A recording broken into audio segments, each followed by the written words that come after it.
She was the quiet one in the back row, the young soldier no one took seriously, whose voice had never once echoed through the barracks.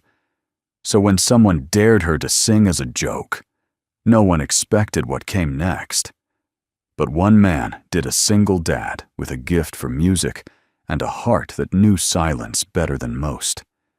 This is a story about finding your voice when the world wants you to stay silent. About how one unexpected performance didn't just stun a military unit, but healed the wounds they never dared speak of. And before we begin, if stories of kindness, redemption, and second chances speak to you, we'd love to have you with us. Tap subscribe and join a growing community that believes in the quiet power of music love and doing the right thing, especially when it's not easy. Now, let me tell you what really happened that day. The morning sky over Stillwater, Texas, was the color of worn denim soft, familiar and tired. Hank Sullivan wiped his hands on a grease-stained rag and stared at the rusted upright piano pushed against the back wall of his workshop. Dust curled along its edges like forgotten lace. It hadn't been touched in 4 years, not since she died. Outside, the clang of metal on metal rang out as Emma, his 9-year-old daughter, hammered a toy wrench into an old truck rim like she was building a spaceship. Her laughter floated in clear and bright, the kind that cracked open quiet hearts. It reminded Hank of a melody he used to hum in the mornings, back when there were coffee cups for two, back when grief wasn't a houseguest in every corner of the home. He folded the rag and placed it carefully on the workbench, as if folding part of himself. "Emma," he called, "grab your coat. We've got a job today. Fort Ridgeline."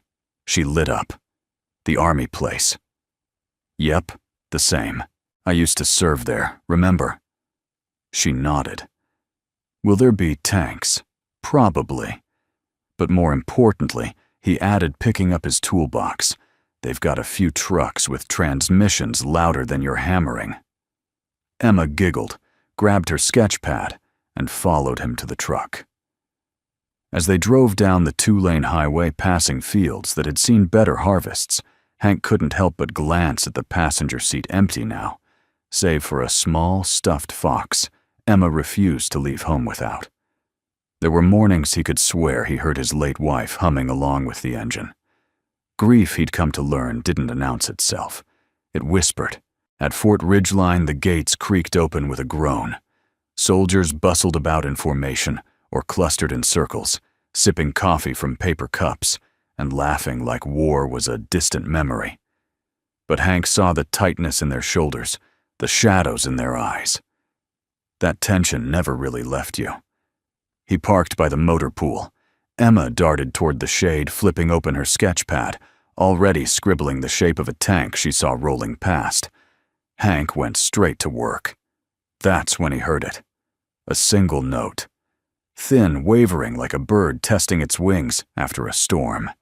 He paused, wrench still in hand, heart snagged mid-beat. It was coming from the old rec hall. The door was cracked open just enough for sunlight to spill in dust dancing in gold flecks. He pushed it open. There, sitting in front of a battered guitar with a cracked pickguard, was a young woman in uniform. Her auburn hair was tied back tightly, but a few strands fell loose around her jaw. Her boots were unlaced, her eyes downcast, and her fingers trembled slightly over the frets. The note faded. She muttered a curse under her breath and reached for the neck of the guitar again. "Not bad," Hank said gently. She jumped. "Sorry," he said, raising a hand. "Didn't mean to spook you." The woman straightened, immediately guarded. "I was just killing time, sir," he chuckled. "I haven't been a sir in a long time. Just Hank." He glanced at the guitar. "You play." She shrugged. "Used to. Not good anymore."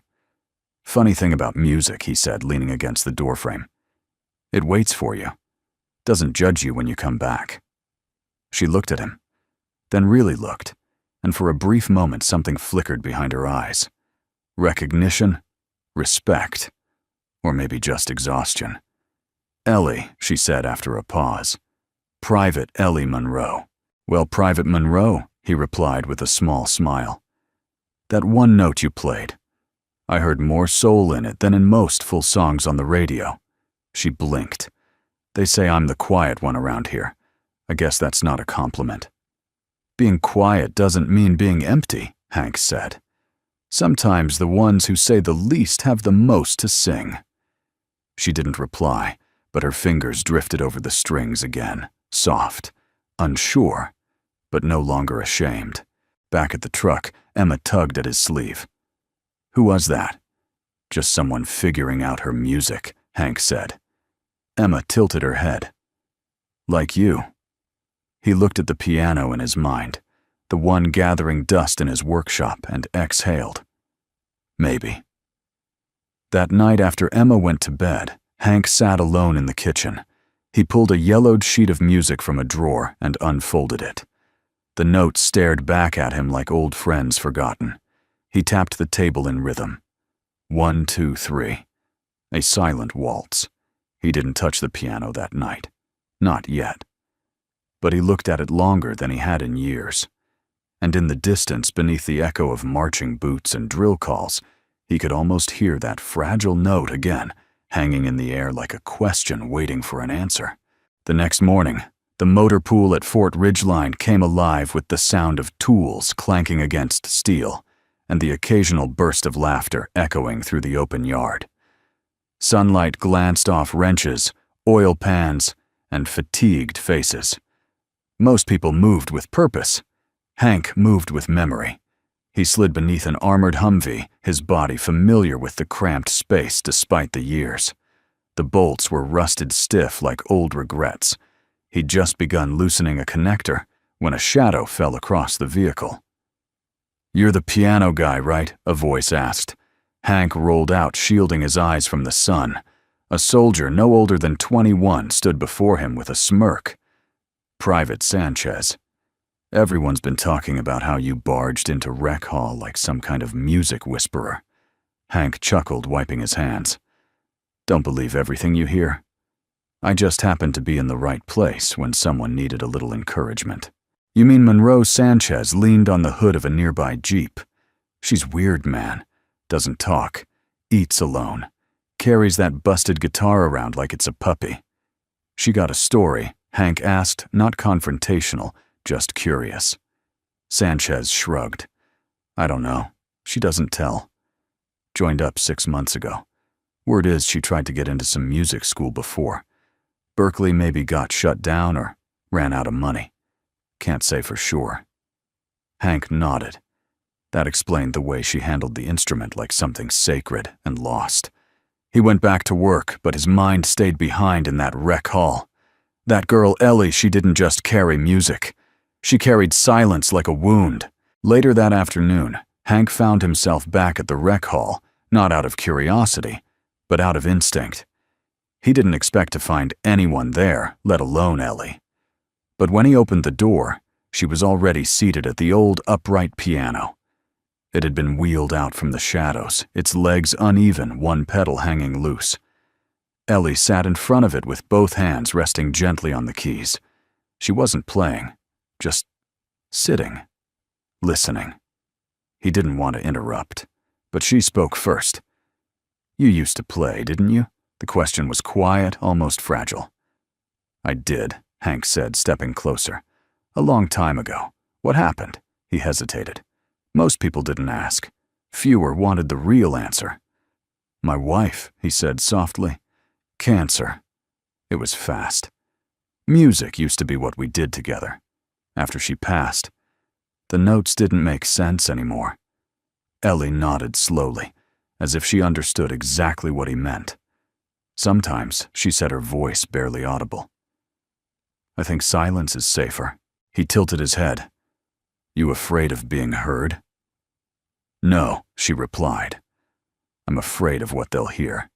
There was something about the way she said it, something that landed hard in Hank's chest. Not drama, not pity, just truth. She glanced down at her hands. My fingers used to know exactly where to go. Now it's like I'm trying to speak a language I once dreamed in. Dreams don't die, Hank said. They just wait.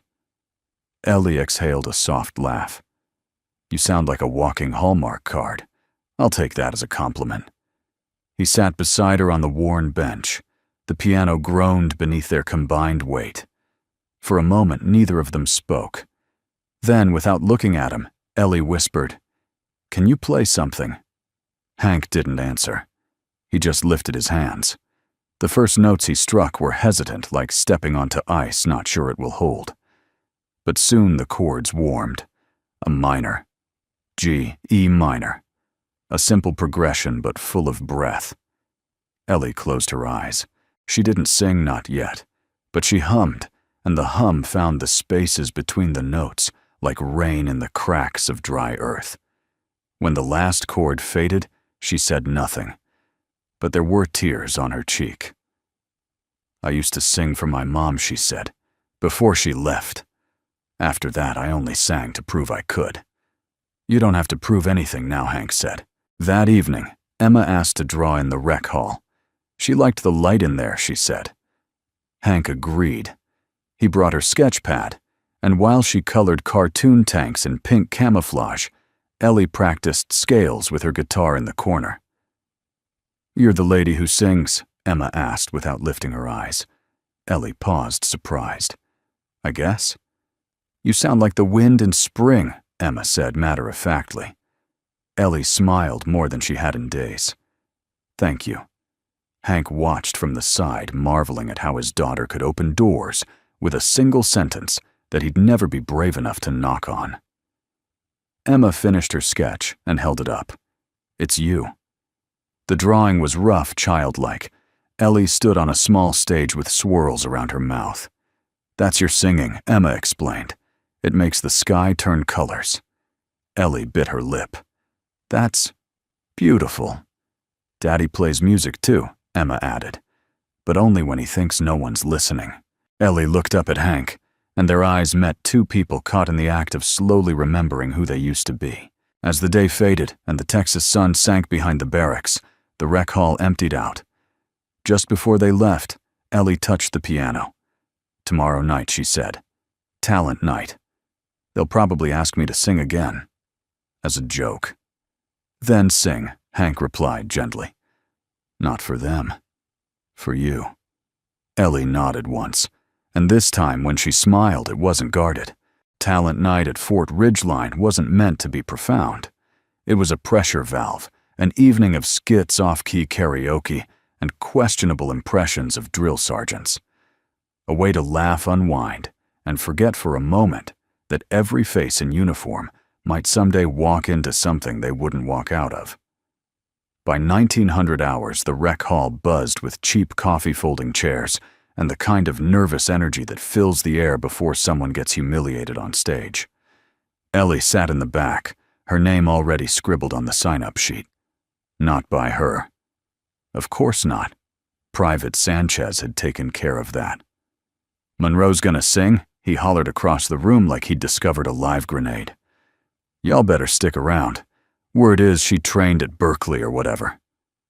Laughter erupted. "Berkeley?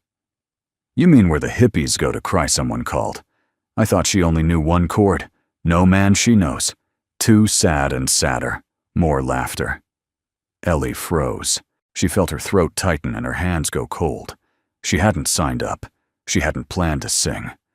And now she was the punchline of the evening.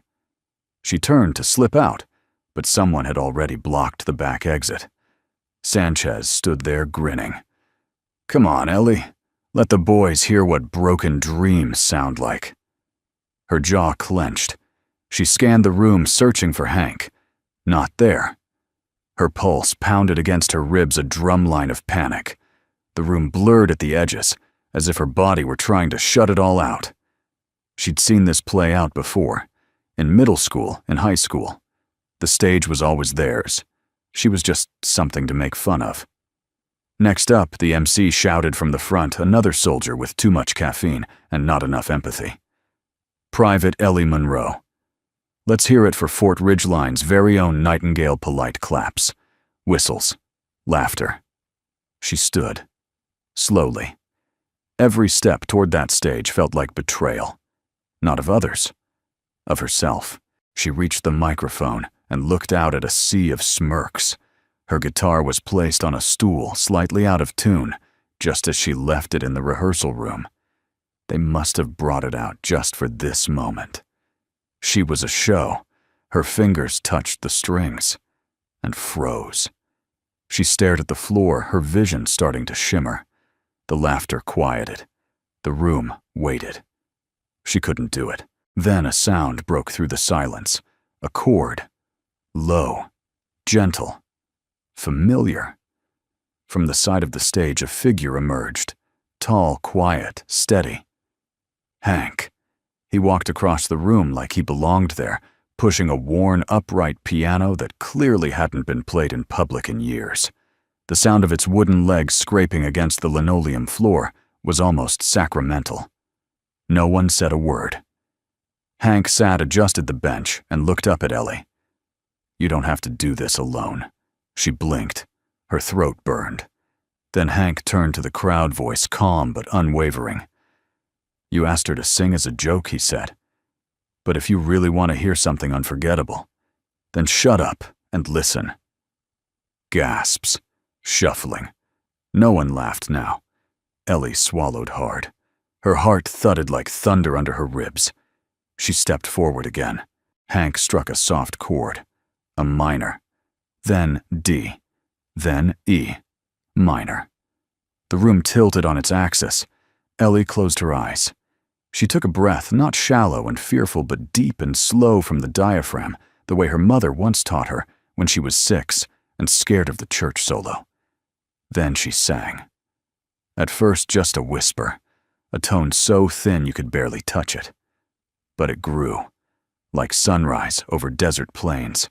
Her voice was clear, high and haunting, weaving around Hank's chords, like smoke, finding the beams of a broken roof. Every note trembled with restraint, then resolve. It was not perfection. It was pain held in tune. She sang an old folk hymn, Wayfaring Stranger, the one she sang to herself on lonely nights when no one clapped and no one cared. I'm just a poor wayfaring stranger traveling through this world below. By the second verse, her voice had bloomed, not loud, just true. And it shattered the room. The laughter was gone. Heads bowed, shoulders slumped, and for a few long seconds even the walls seemed to breathe differently. When the final note faded, Ellie stood still. Not out of fear now, but because she had nothing to prove. She had done what they couldn't. She had told the truth. The silence was electric. Then someone stood. Walter Jenkins, the grizzled Vietnam veteran who sat alone most nights, with his hands folded like prayer. He didn't speak. He just raised his hand, palm out, straight up. A military salute. Then slowly others followed. No applause, just silence. Because what they had witnessed wasn't entertainment. It was resurrection. Hank stepped down from the piano, his eyes glistening. Ellie looked at him, voice hoarse from more than just singing. "Thank you," she whispered. He nodded. "Don't thank me," he said softly. "You did the brave part." She laughed just once, but it was real. And for the first time in a long time, she realized something. She was never the joke. She was the answer. The next morning, Fort Ridgeline felt different. Not louder, not quieter, just aware. Something had shifted the night before in that dusty rec hall, and though the sun still rose over the same barbed wire fences and steel hangars, the air now carried the hum of something unspoken. Reverence. Maybe even regret. Private Ellie Monroe felt it too. She sat alone at the far end of the mess hall, untouched breakfast tray in front of her. For the first time since arriving at the base, she wasn't invisible. Heads turned when she entered. Conversations dipped as she passed. A few nodded at her quick, awkward gestures, like apologies never given words. But no one laughed. She wasn't used to this kind of silence. wasn't the dismissive kind. This was weighty, curious, careful. "Hey," a voice said. She looked up. Private Sanchez, the same man who'd signed her up for talent night as a joke. He shifted awkwardly, holding a tray of eggs and coffee. "Can I sit?" Ellie blinked, then gave a slight nod. He sat across from her, cleared his throat, and looked everywhere but at her. "Look," he started, "about last night." She said nothing, letting the silence stretch. "I didn't think you'd actually get up there," he mumbled. I thought it was just for fun. But you were good. Like real good." Ellie finally met his eyes. "You thought I'd choke." He winced. "I didn't mean anything by it." "Yes, you did," she said softly. "But it's okay." He looked down, shame washing across his face. "You've got guts," he muttered. She nodded once and returned to her untouched eggs. Sanchez rose to leave but paused. "I hope you keep singing." When he walked away, Ellie felt her shoulders relax. Not because she forgave him, but because she knew she didn't need his forgiveness to sing again. Hank Sullivan watched the whole thing from a nearby corner. He hadn't meant to eavesdrop, but watching someone reclaim their voice, even in silence, was something worth witnessing. Emma sat beside him, busy sketching a cartoon version of the piano from the night before, complete with her own tiny doodle of Ellie standing triumphantly on top of it. "You think she's gonna sing again?" Emma asked without looking up. "I hope so," Hank said. "She was better than Mom, huh?" The words landed softly, but Hank felt them strike deep. He turned to his daughter. "Your mom had her own magic. But Ellie, yeah, there's something different there." Emma nodded, satisfied, and went back to her drawing. Later that afternoon, Ellie found herself outside the rec hall again. The doors were still open. The piano, her old adversary, and now unexpected companion, sat in the same place Hank had left it. She didn't go in. Not yet. She just stood there, staring. "You know," Hank said behind her, "most people would have walked away after what happened last night." Ellie didn't flinch. I almost did. "But you didn't," he said. She turned to him. "I sang because I had nothing left to lose. But now I'm afraid again. Afraid of them expecting it, of letting them down, of losing it again." Hank crossed his arms. "You didn't sing for them. You sang for yourself. That's what made it matter." She was quiet for a moment. "Did you ever play after your wife passed?" "No," he said. "Until last night." Ellie looked surprised. "That was your first time back?" He nodded. "Emma would sit at the bench sometimes and ask. But I couldn't. It felt like playing would betray the silence we'd learned to live with." "Then why now?" she asked. Hank smiled, faint but real. "Because you looked like someone who needed someone to say, 'You're allowed to be heard.'" That evening, Ellie returned to the rec hall alone. No crowd, no spotlight. Just her, the piano, and the dust beginning to settle. She didn't play. She just sat. Let her fingers rest on the worn keys. Closed her eyes. Breathed. She remembered her mother's voice, soft Southern, filled with warmth and song. She remembered nights in foster homes, holding her breath as doors slammed and televisions blared, clinging to a melody in her mind, like a lifeline. She remembered the silence that followed every time she tried to sing and was told to be quiet, to be realistic, to be small. And then she remembered the look in Hank's eyes as he played beside her. Steady, patient, kind. No judgment, no agenda, just music. Ellie placed both hands on the keys and began to play not a song she knew, but something new, forming as her fingers moved. A slow, quiet hymn with no lyrics, just feeling. The door creaked open. Hank stood in the threshold, toolbox in hand. He smiled when he saw her. "Thought I might find you here." "I don't know what I'm playing," Ellie said. "Doesn't matter," he replied. "Sounds like the beginning of something." She didn't stop playing. He walked over, placed the toolbox down, and leaned against the wall. "I've been thinking," he said, "maybe we don't just leave this moment behind." She glanced up. "What do you mean, I mean? What if we found a way to use it to keep it going? You mean music for people who need it?" Her fingers faltered. "Like performing?" she asked cautiously. "Like healing," Hank said. Ellie turned back to the keys. "That's a nice idea. It's not just an idea," he said. "There are people in this base, hell in this world, walking around with open wounds no one sees.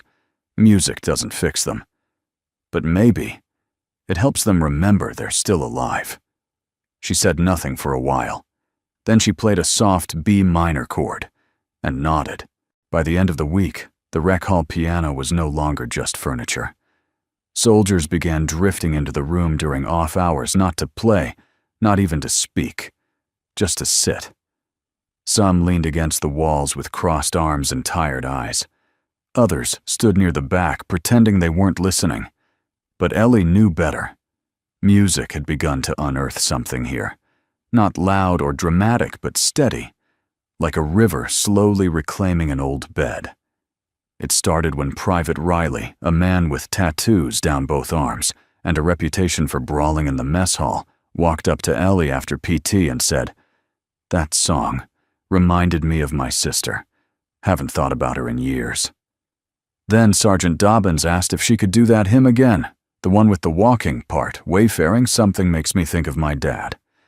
Even Sanchez, sheepish and tentative, lingered outside the rec hall with a takeaway coffee and nodded at her before walking on. The song hadn't just stunned the unit, it had softened it. One afternoon, Hank found himself tuning the piano without being asked. He wasn't scheduled to be at the base that day. But something about the way Ellie played, how her fingers lingered just a little longer on the high notes, as if reaching for something unfinished, kept calling him back. Emma trailed behind him, carrying a mason jar of buttons she insisted were for decoration. She'd taken it upon herself to make the rec hall feel less military and more magical. Ellie was already at the piano when they arrived. She smiled faintly. "You again." "You sound surprised," Hank said, kneeling to adjust a foot pedal. "This piano's practically adopted me. Then maybe we should name it." "Emma," said, peeking over the top. Ellie chuckled. "What do you suggest?" Emma thought for a moment. "How about Louisa? She looks like she's been through a lot, but she still sounds beautiful." Hank and Ellie exchanged a glance. "Louisa it is," Ellie said, offering her hand to the piano as if greeting an old friend. Later that evening, Ellie and Hank sat outside the barracks, sharing warm coffee from tin mugs. The autumn air had cooled, and the sky was painted in slow amber strokes. "I heard something today," Hank said. "A major's wife came up to me while I was working on her Jeep. She said she hadn't heard her husband laugh in months until the night you sang." Ellie blinked, caught off guard. "I didn't do anything special," she murmured. "You did the hardest thing," Hank replied. "You meant it." They felt quiet, comfortable. After a moment, Ellie asked, "Why are you really here, Hank?" He didn't answer right away. "Then I think I came here to fix broken engines. But now, I think I'm here to fix something in me." Ellie looked down at her hands. "Sometimes," she said softly, "I feel like I've spent my whole life being told to shut up. Not just literally, but like, don't be too much. Don't take up space." Music was the only place I didn't have to apologize for existing. Hank's voice lowered. And then the world found a way to make even that feel like too much. She nodded. He looked at her. Truly. Looked like she was more than a soldier, more than a girl with a guitar and guarded eyes. Like she was someone whose silence he now understood completely. "I think," he said, "it's time we stop treating music like a secret." The idea came later that week, in the form of a man no one expected to say much of anything. Walter Jenkins, retired Sergeant Major Vietnam vet and unofficial Grumpin residents of Fort Ridgeline, showed up outside the rec hall holding a clipboard. I heard what you two did the other night, he said without preamble. Made a few calls. Hank and Ellie exchanged glances. Walter continued. There's a PTSD recovery unit upstate. Small, quiet, full of ghosts that don't talk. They do weekly morale sessions, but nobody shows up. I told him I've got a girl who sings like forgiveness, and a guy who plays like grief's finally learned how to breathe. Ellie's eyes widened. You want us to? What she asked. Go, Walter said. Play for them. No uniforms, no ranks, just music. Hank leaned back, arms folded. You're serious. I've been serious since 1968, Walter said. And I know when something needs to happen. Ellie hesitated. I've never performed anywhere real, not like that. Walter looked her square in the eyes. Last week, this bass stopped to listen to a girl they barely respected. That's as real as it gets. The next morning, Ellie stood in front of the mirror in her quarters guitar case beside her. She didn't wear her uniform. Instead, she wore a simple blouse and jeans, something unremarkable, but it felt like her. The version of herself she'd nearly forgotten. She didn't look like a soldier. She looked like someone ready to be seen. When Hank pulled up in the truck, Emma was already buckled and sketch pad in hand. She held up a drawing. It was a picture of Ellie standing under a spotlight, surrounded by people sitting in the dark, their faces lit up in wonder. You drew that, Ellie asked. Emma nodded. That's what you do. You light people up. They drove in silence for a while, music playing low on the radio. Ellie stared out the window, one hand resting gently on her guitar case. Then she said, almost to herself, Do you really think this could help someone? Hank didn't look away from the road. I think it already has.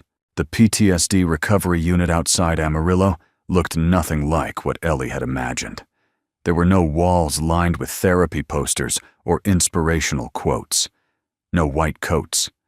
No waiting room filled with hopeful pamphlets. Just a squat beige building that sat quietly among dry fields and stubborn weeds, as if it too had once been something bigger before the storms of life wore it down to necessity. The three of them arrived just after noon. Hank parked the truck under a patch of thin shade, while Emma, buzzing with excitement, clutched her sketch pad like it was a backstage pass. Ellie remained in the passenger seat, her hand resting on the guitar case across her lap. You okay? Hank asked. She nodded, but her grip tightened. I've played in front of soldiers. But this feels different. It is, he said gently. They're not here for a show. They're here to remember they're still human. She looked at him. What if I get it wrong? You don't have to get it right, he replied. You just have to be honest. Inside the common room was small, lit by large windows and an overhead fan that clicked every third rotation. Folding chairs were arranged in a half circle. No stage, no mic, just space. A nurse named Carla greeted them with a polite, tired smile. She explained in hushed tones that not everyone who sat in those chairs stayed long. Sometimes they left mid-song. Sometimes they wept and left without a word. They're not rude, she assured them. They're just still figuring out how to be here. Ellie nodded, understanding more than she could say.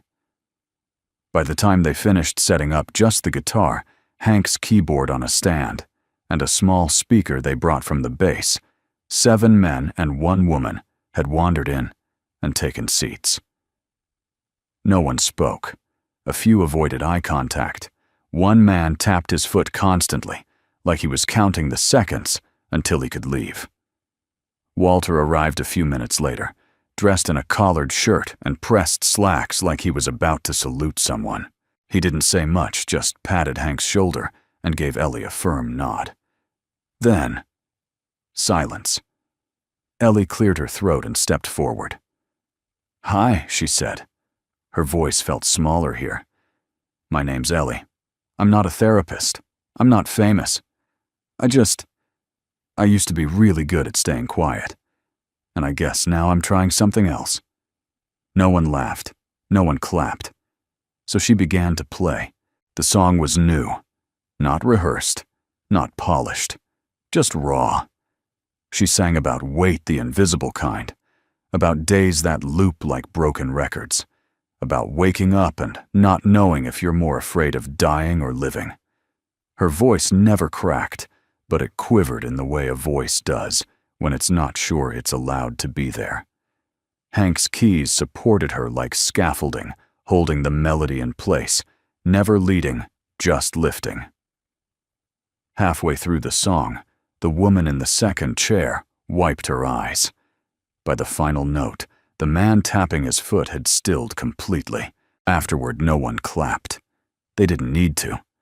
One man walked forward and looked at Ellie for a long time. He didn't say anything. He just placed a worn dog tag at her feet and returned to his chair. Ellie bent down, slowly picked it up and pressed it to her chest. "Thank you." She didn't ask questions. Some burdens were gifts best carried with reverence, not curiosity. They played 2 more songs, softer ones. Hank even sang harmony on the last chorus, his voice warm and steady. Emma drew in the corner, doodling musical notes, falling from the sky onto people's open palms.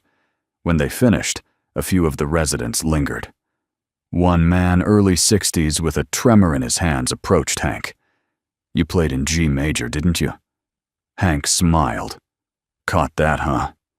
"Used to play," the man said, glancing at the keyboard, "before I stopped recognizing my own hands."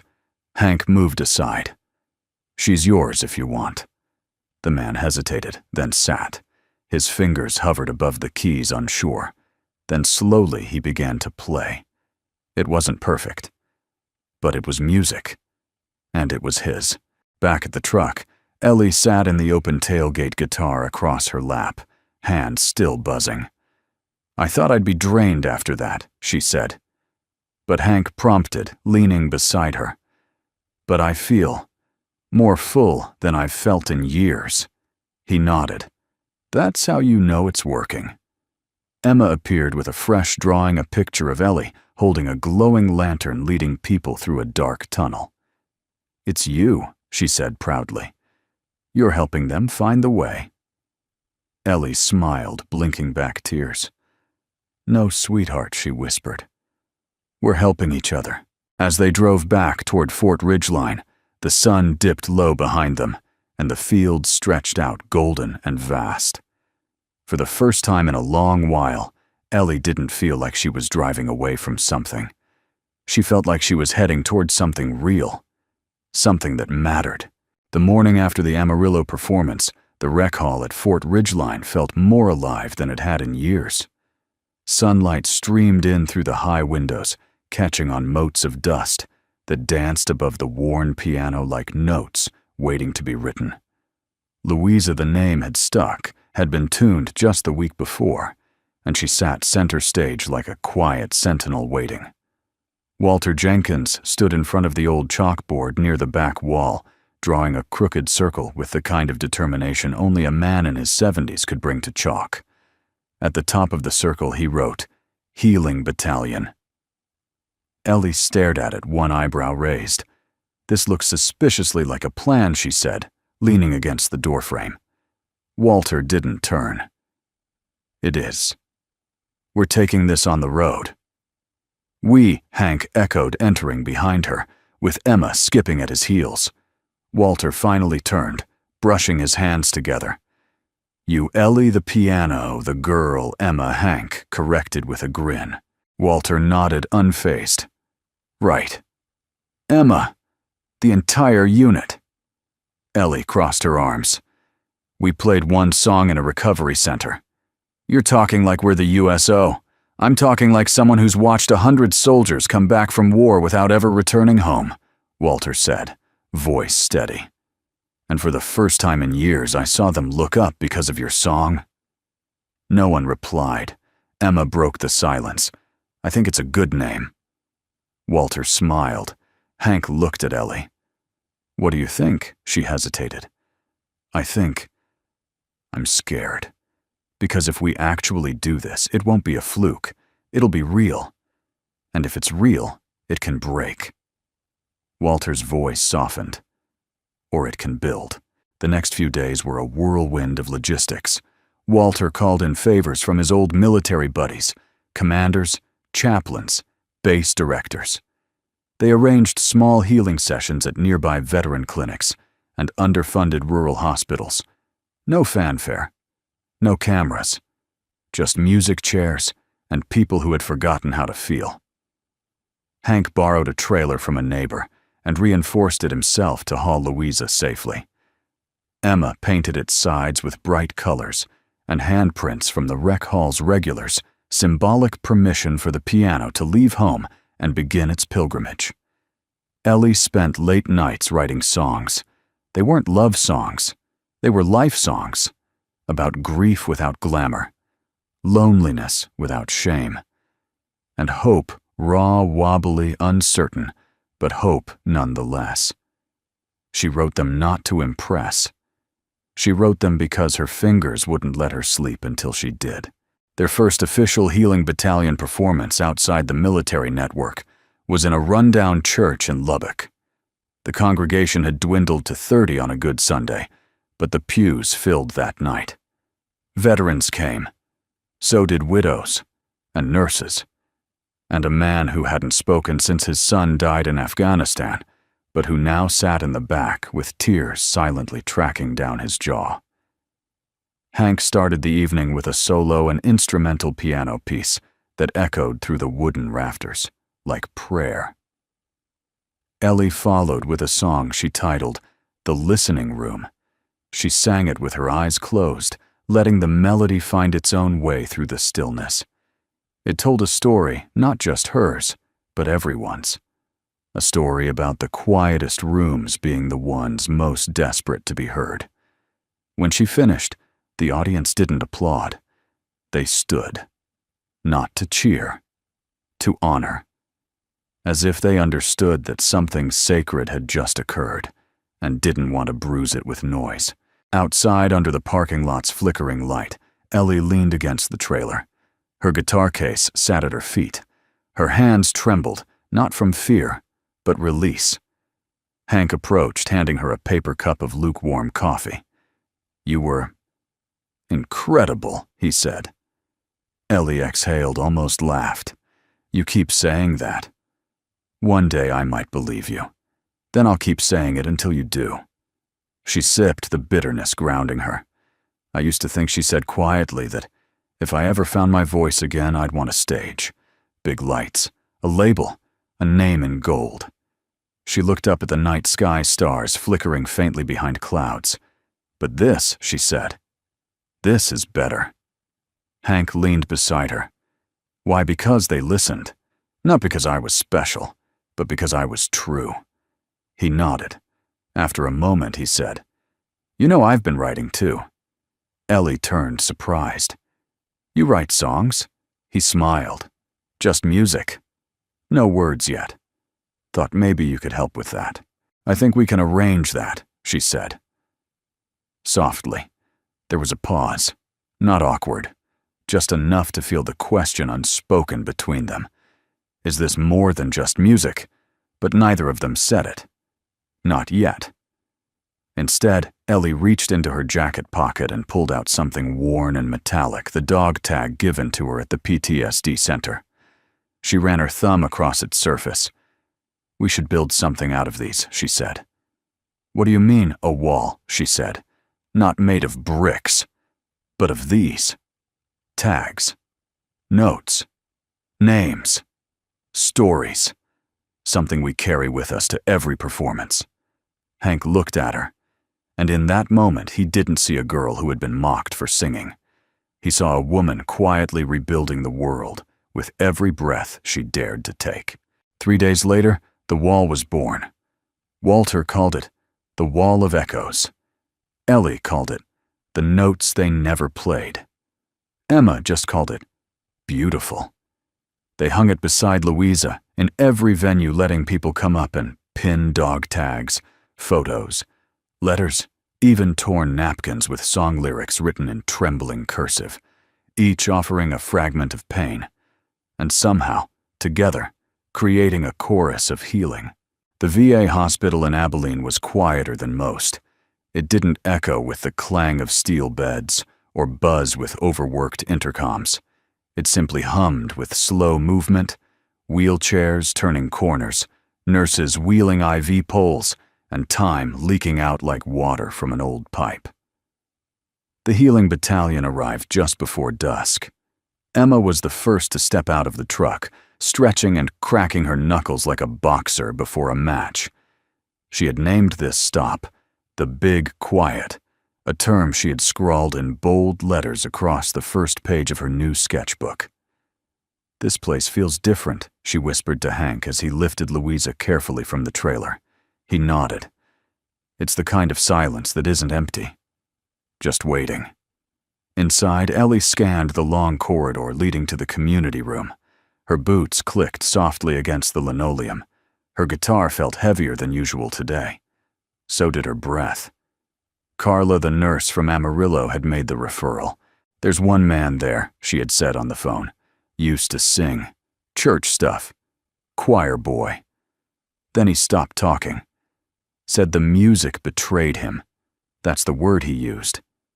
Betrayed. Now, as Ellie walked past faded posters of group therapy events and framed flags behind glass, she couldn't shake the phrase. Music had never betrayed her. But people had. They set up in a semicircle just like always. No stage, no mics. Just Louisa Hank's portable keyboard, a stool, and the wall of echoes now carefully reassembled from the tags and notes gathered in the trailer. As the room filled, Ellie felt it again, that stretch of tension in the air. Some listeners came with open faces. Others arrived like folded maps, creased, tired, unreadable. And then she saw him. Back row. Alone. A man with snow-white hair and a gaze like cracked granite. His hands trembled as he adjusted a pair of thick glasses on his nose. A nurse whispered something in his ear. He didn't nod. He didn't blink. Just stared. Ellie froze. She recognized that face. It had aged like hers, but she knew it. Pastor Miller, her foster father, the man who once sat beside her at an old upright piano and told her she had a gift from God. And later, the man who shut the lid on that piano when she begged to go to a music audition 3 towns over. Music's not a future, he had said. It's a vanity. And then when she cried, silence builds discipline. She hadn't spoken to him since she was 17. And now he sat unknowingly in the audience of the woman he once taught to hush. Hank noticed her hesitation.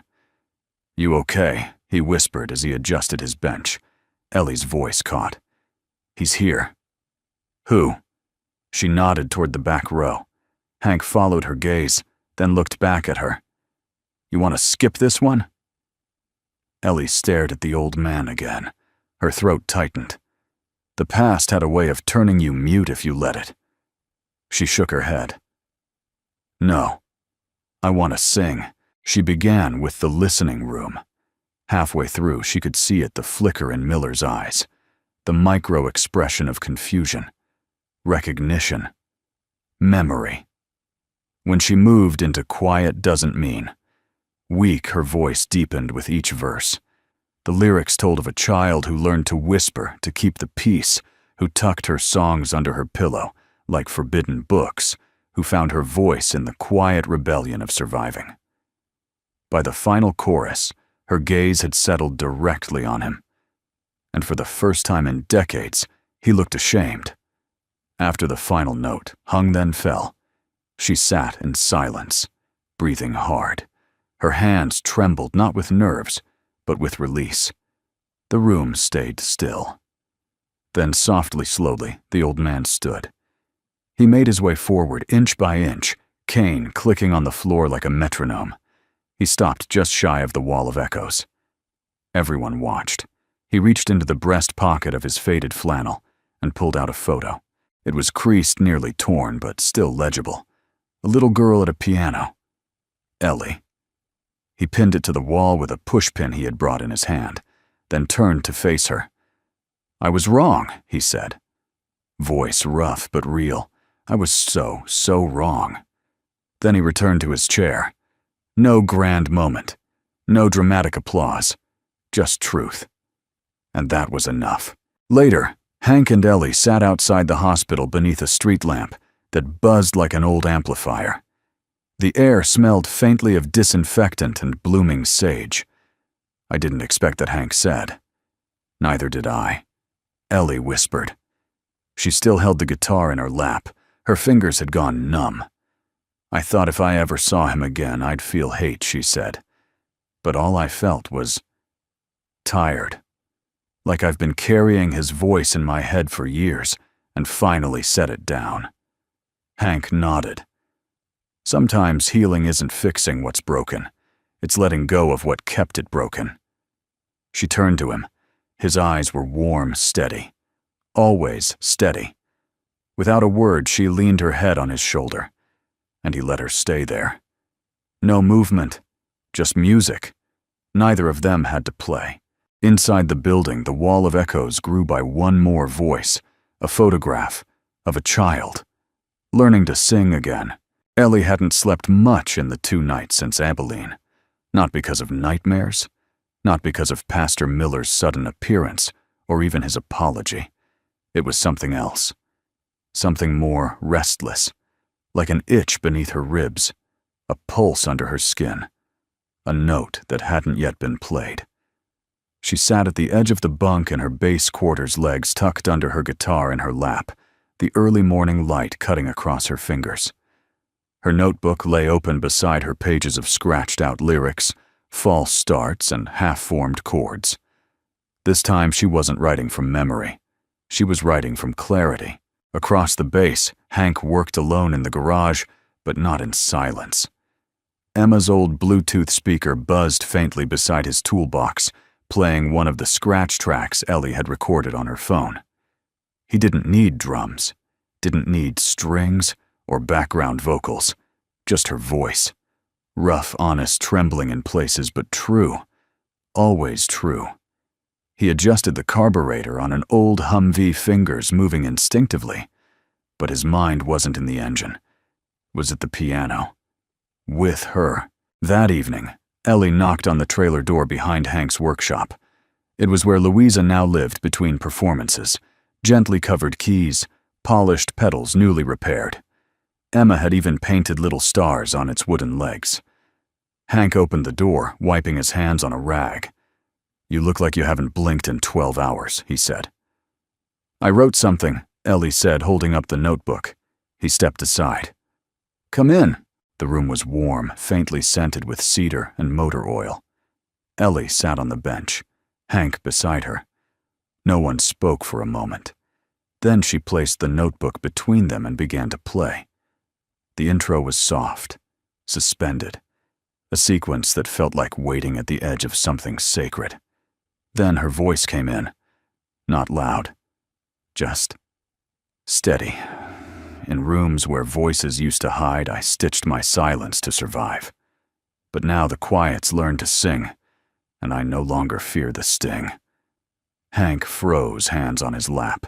The lyrics curled into the air like breath on cold glass. This is the room where I was found. Not by applause, not by the crowd, but by a hand that didn't shove a stranger's quiet act of love. By the second chorus, Hank was playing with her.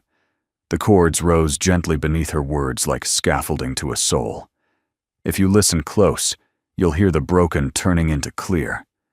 In this room where healing starts, not with music, but with hearts. The final verse dropped to a whisper, then silence. Ellie sat back, tears caught in the corners of her eyes, but she didn't wipe them away. Hank turned toward her. "That's not a song," he said softly. "That's an anthem." She let out a breath, shaky but proud. "I don't know if anyone else will care. I do." She looked at him, really looked, and something in his gaze no longer felt like friendship. It felt like home. The next morning, they brought the song to Walter. He sat in his usual folding chair, arms crossed, brow furrowed as they played it once through in the rec hall. When the final note faded, he didn't speak. He stood, walked over to the wall of echoes, and pinned a piece of paper under a dog tag. It read, "Let them hear this." Then he turned and said, "Play it at Fort Ridgeline." Ellie blinked. "You mean, here, next week's memorial. Base wide. Commands asking for something uplifting. What you just played is more than that. It's sacred." The announcement swept through the base like wildfire. Private Monroe to perform original piece at Command Memorial. Some scoffed, others were intrigued, but most were just quiet. Ellie tried not to think too hard about it. She focused on rehearsing refining breathing. Emma drew a new cover for the Healing Battalion's set list. Ellie, standing in front of a wall of light, her guitar glowing. "She looks like she's floating," Hank said, admiring the drawing. "She is," Emma replied. "She just doesn't know it yet." The night before the performance, Ellie stood outside the rec hall with her guitar strapped across her back. The bass was hushed. A few lights flickered across the compound. Wind rustled the flags. Hank joined her, a thermos in hand. "Couldn't sleep." She shook her head. "Can you believe this is happening?" "I always could," he said. She turned to him, voice low. "I'm terrified, Hank." He stepped closer. "Then let it be a song you sing scared. That's the one people remember." She laughed. "Why do you always know what to say I don't?" he said, leaning slightly toward her. "I just know what you need to hear." They stood like that for a while, two people quietly tethered by music and meaning. Ellie looked at the stage from a distance, just a flat platform in front of the flagpole. But it wasn't the wood, the lights, or the audience she thought about. It was the message behind the melody, the people she'd carry with every verse, the girl she used to be, the ones still listening in silence, and the man beside her who had shown her that sometimes the most profound love isn't loud. It's steady. At Fort Ridgeline, Memorial Day wasn't about speeches, it was about names. The names read aloud one by one from a stone podium, the names etched into plaques that caught the morning sun, the names murmured in silence, carried in lockets, folded into pockets, pressed to lips before sleep. And now, for the first time in its history, the bass was adding something new to its tradition. A song. The bleachers were full by 0900, uniforms, stiff flags at half-mast, and a stillness in the air that made the birds seem to sing quieter than usual. Rows of boots shuffled against gravel as families, soldiers, and veterans took their places. Hank stood near the back, fingers in his pockets, watching the stage being prepped. Louisa sat on a small riser, newly polished, the piano's dark wood, gleaming like a heartbeat in the sunlight. Ellie was behind the curtain of the makeshift stage, tuning her guitar for the third time, even though it was already perfect. Her hands were cold, her heart loud. "You ready?" Walter asked, adjusting the brim of his hat. She exhaled. "No. But I'm going anyway. That's how you know it matters." Emma appeared beside her, holding a folded piece of paper. "I made this," she whispered. Ellie unfolded it. A simple sketch of her on stage with the words, "You're singing for all of us." Ellie smiled, blinking back tears. "Thank you." Then the base commander stepped up to the mic. "Today we honor the voices we lost, and with humility, we introduce a new voice, one that reminds us why we remember." He stepped back, and the silence stretched. Ellie walked out slowly, the guitar slung over her shoulder. No uniform, no medals, just a simple blue blouse and jeans. She looked like herself, and somehow that was more powerful than 1,000 dress blues. She sat at the piano. A soft breeze moved through the crowd, lifting a few pages from a program in someone's lap. Ellie's fingers hovered above the keys. Then she played the first note. It was quiet, deliberate, like knocking gently on a door that had been closed for too long. Her voice followed. "In rooms where voices used to hide, I stitched my silence to survive." People turned toward one another. Some leaned in, Others lowered their heads. But now, the quiets learned to sing, and I no longer fear the sting. The wall of echoes stood just behind her, flanked by flags. On it were dozens of dog tags, handwritten letters, crayon drawings, a wedding band. She didn't look at the wall as she sang, but she felt it. And they did, too. From the back row, Hank couldn't take his eyes off her. It wasn't just the melody, it was the way she held the silence between verses. Like those quiet moments were just as important as the notes. She had learned not to fill space, but to honor it. Next to him, Walter stood straight, arms behind his back, his jaw clenched tight. But his eyes shimmered. "That's not a song," he whispered. "That's a prayer." As Ellie reached the bridge, her voice wavered, not with nerves, but with emotion so raw it cracked clean through the air. If you listen close, you'll hear the broken turning into clear. A woman in the front row placed her hand on her chest. A young Marine wiped his eyes with the back of his sleeve. An elderly man confined to a wheelchair bowed his head and mouthed something, perhaps a name, perhaps a goodbye. The final chord rang out, suspended just a moment longer than it should have. Then, silence. Not the kind Ellie used to fear. This silence was sacred, holy. And then, without a word, they stood. One by one, the entire crowd rose to their feet. No applause, no cheers, just presence, respect, reverence. Ellie stood, her eyes glassy. She stepped back from the piano, nodded once, and whispered into the mic, "Thank you for letting me be heard." After the ceremony, people came not with praise, but with stories, one by one. A mother showed Ellie a photograph of her son who never made it back from deployment. She pressed it into Ellie's hand. A nurse from the base clinic said, "I've worked here 10 years and never cried at a memorial until now." A teenager handed her a letter that simply read, "Your song gave my dad a reason to talk today. That's the first time in 4 months." By midday, the wall of echoes had doubled in size. That night, Ellie sat on the steps outside the rec hall, guitar beside her, hair pulled back. The sunset painted everything in peach and gold. Hank approached, carrying 2 mugs of coffee. No sugar, just how she liked it now. "Big day," he said, handing her a mug. She smiled. Big doesn't even begin to cover it. He sat beside her. They didn't speak for a while, the kind of silence that was earned.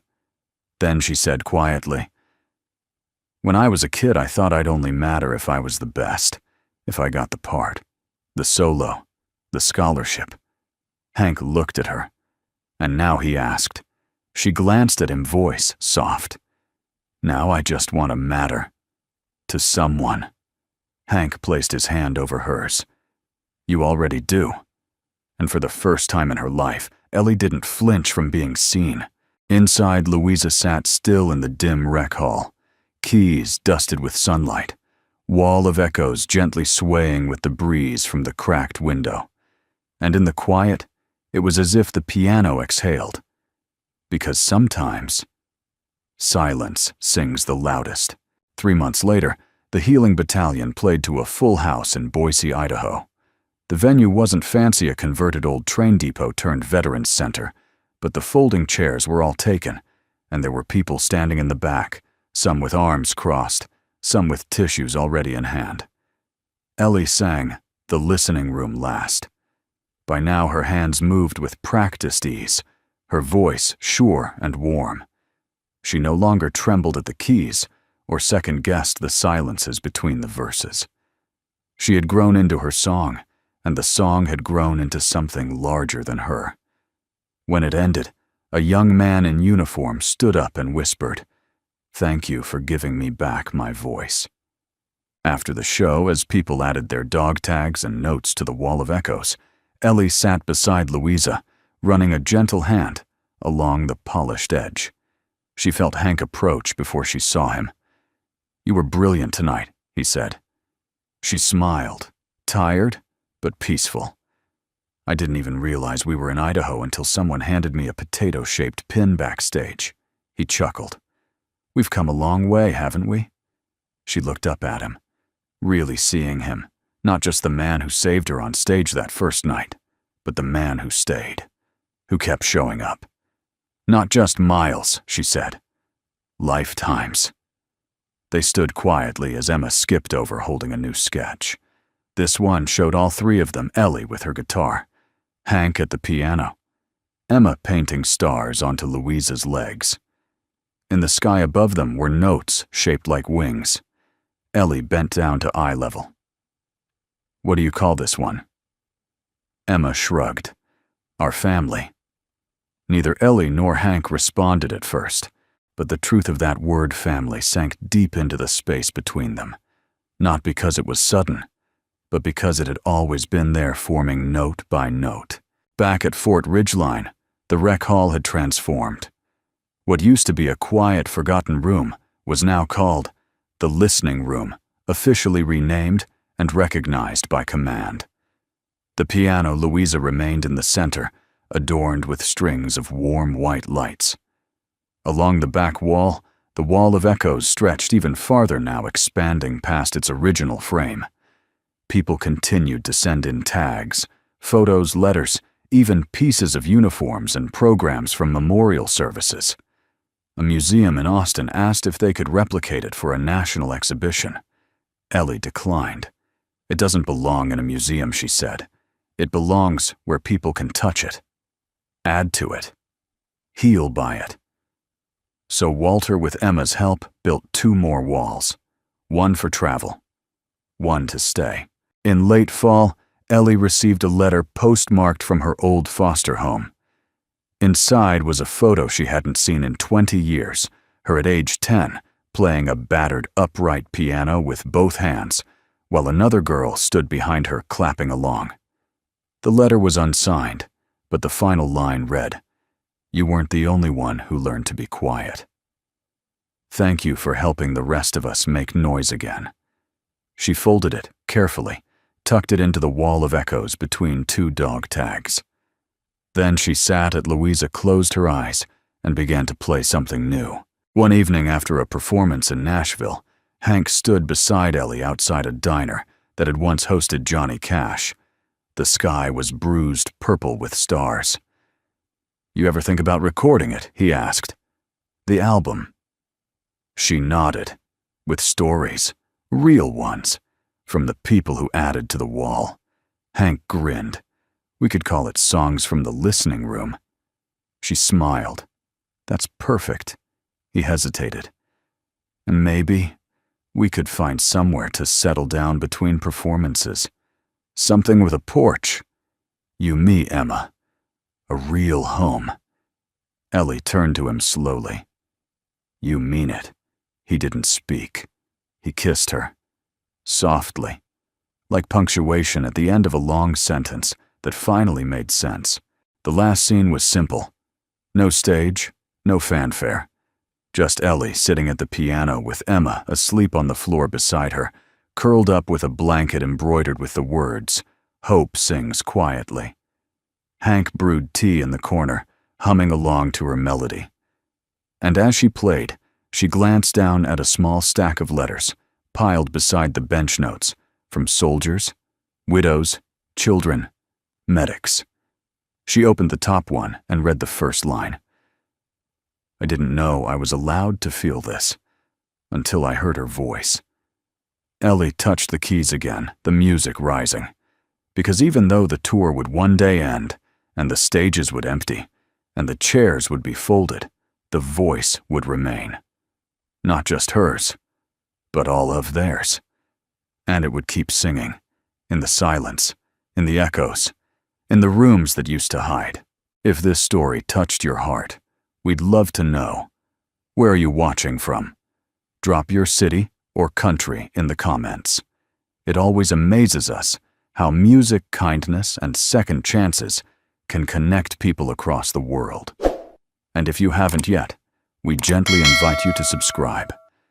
Here we share stories that celebrate healing, quiet strength, and the unexpected power of doing good, even when no one's watching. From the bottom of our hearts, thank you for spending time with us today.